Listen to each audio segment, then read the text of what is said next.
l'équité. Cette semaine, nous partons à la découverte de l'équité dans le livre d'Un Chronique, chapitre 29, versets 16 à 18. Vous voulez bien prendre vos Bibles avec moi? Un Chronique, chapitre 29. Et la Bible présente une prière du roi David.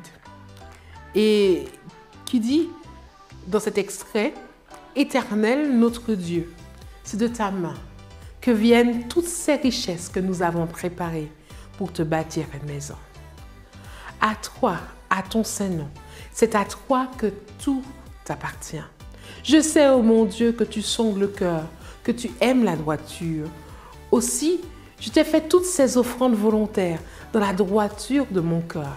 Et je veux maintenant avec joie ton peuple qui se trouve ici t'offrir volontairement ces dons. Éternel, Dieu d'Abraham, d'Isaac et de Jacob, nos pères, maintiens à toujours dans le cœur de ton peuple ses dispositions et ses pensées et affermis son cœur en toi. » Amen. Cette prière est magnifique. Quel est le lien entre cette prière et l'équité? Comment David voit-il Dieu? Cela va nous permettre d'avoir des éléments de réponse. David nous dépeint Dieu comme étant le propriétaire de toutes choses, comme un Dieu qui aime la justice, qui aime la droiture, un Dieu qui sait ce qui se passe dans les cœurs de chacun, un Dieu qui veut le meilleur pour ses enfants, un Dieu qui a fait ses preuves dans le passé pour Abraham, Isaac et Jacob, un Dieu qui fait des promesses et qui les tient.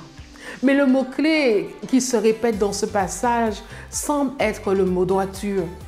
Je pense que David ici nous invite à demander à Dieu cette droiture du cœur qui n'est autre qu'une autre manière de demander l'équité. Savoir être un juste juge, savoir faire la balance entre les choses, savoir trancher quand il le faut, savoir garder ses positions, mais toujours en ne mettant personne en avantage par rapport à un autre. Être dans une disposition de cœur qui nous permet d'être à l'image de Dieu.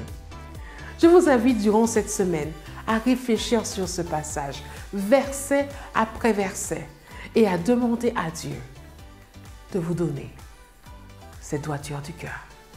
Bonne réflexion et bonne semaine.